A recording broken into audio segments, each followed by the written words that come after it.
Assalamualaikum warahmatullahi wabarakatuh. Yang saya hormati Bapak Sumardi SEMM sebagai dosen pengampu mata kuliah pengantar ekonomi mikro.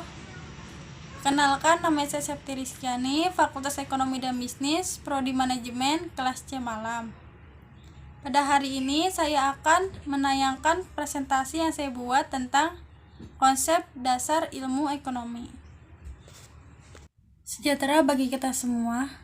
Pada saat presentasi, Anda diharapkan memfokuskan terhadap presentasi yang saya sampaikan.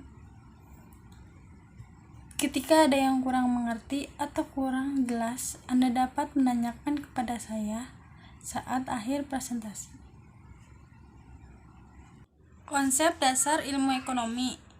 Ilmu ekonomi adalah suatu studi mengenai individu dan masyarakat membuat pilihan dengan atau tanpa pengguna uang, dengan menggunakan sumber daya terbatas tetapi dapat digunakan dalam berbagai cara untuk menghasilkan berbagai jenis barang dan jasa serta mendistribusikan untuk kebutuhan konsumsi sekarang dan di masa datang kepada berbagai individu dan golongan masyarakat. Teori ekonomi terbagi menjadi dua, yaitu ada ekonomi makro dan ada ekonomi mikro.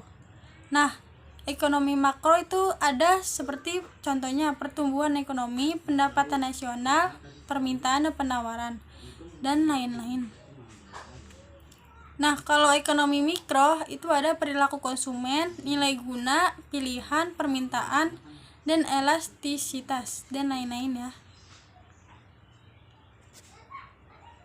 Kebutuhan masyarakat. Keinginan masyarakat untuk memperoleh barang dan jasa, baik disertai atau tidak disertai oleh kemampuan untuk membeli. Nah, jenis-jenis barang itu banyak cara untuk menggolongkan jenis-jenis barang dalam perekonomian. Cara memperolehnya bisa dibedakan antara barang ekonomi, yaitu barang yang bisa memperoleh usaha untuk memperolehnya, yaitu contohnya nih bisa beras, makanan lainnya, dan barang-barang produksi industri, dan barang-barang cuma yang dapat dinikmati tanpa melakukan kegiatan memproduksi seperti udara, oksigen, sinar matahari, dan air hujan. Nah, di sini juga ada pilihan dalam mengonsumsi. Nah, bertujuan menggunakan pendapat yang dimiliki untuk mendapatkan sumber daya berupa barang atau jasa yang memberi kepuasan yang maksimum. Nah, di sini juga ada pilihan dalam memproduksi. Pengusaha atau pemilik perusahaan dalam menjalankan kegiatan berupa mencari keuntungan yang maksimum dengan membuat pilihan atau jenis barang atau jasa yang akan dijualnya. Berikut jenis-jenis dan jumlah faktor produksi yang akan digunakannya. Nah, dalam penjualan, pengusaha akan menentukan tinggi produksi yang memberi keuntungan paling banyak, sedangkan dalam penggunaan faktor-faktor produksi ditentukan dengan kombinasikan faktor-faktor produksi yang akan meminimumkan biaya produksi. Nah, di sini juga ada faktor pergerakan kegiatan ekonomi. Nah, ada juga kebutuhan ekonomi bersifatnya yang tidak terbatas, kelangkaan yang ketersediaannya terbatas. Nah, pilihan atau alternatif. Nah, ada juga konsep ekonomi dibedakan antara kebutuhan dan keinginan.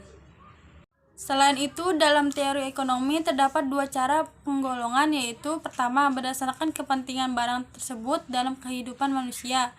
Barang-barang tersebut dibedakan kepada barang inferior, barang esensial, barang normal, dan barang mewah.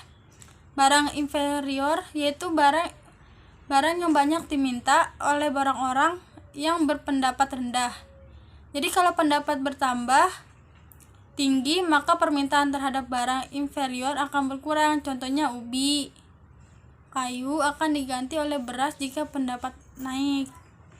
Nah, kalau barang esensial, perubahan pendapat tidak akan mengurangi atau menambah permintaan terhadap barang esensial. Barang esensial yaitu barang kebutuhan pokok atau sembako. Nah, kalau barang normal, suatu barang dinamakan barang normal apabila dia mengalami kenaikan dalam permintaan sebagai akibat dari kenaikan pendapatan. Contohnya nih, televisi atau peralatan rumah tangga. Nah, kalau barang mewah, jenis-jenis barang ini dibeli apabila orang berpendapat menengah ke atas atau tinggi. Contohnya nih, bisa mobil, bisa motor, bisa rumah, dan lain-lain ya.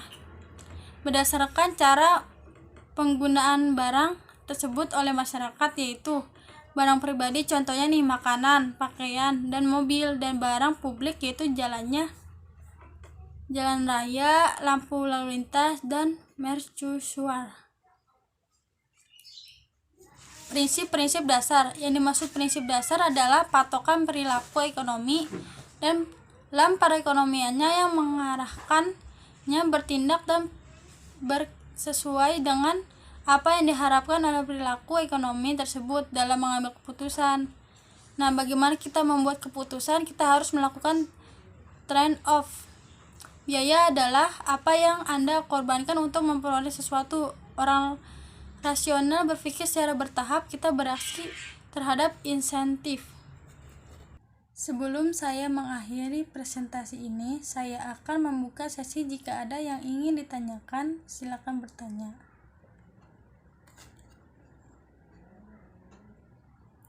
Ya, semoga dengan presentasi ini dapat menambah wawasan Anda, dan apabila ada tutur kata saya yang kurang berkenan di hati Anda, mohon untuk dimaafkan.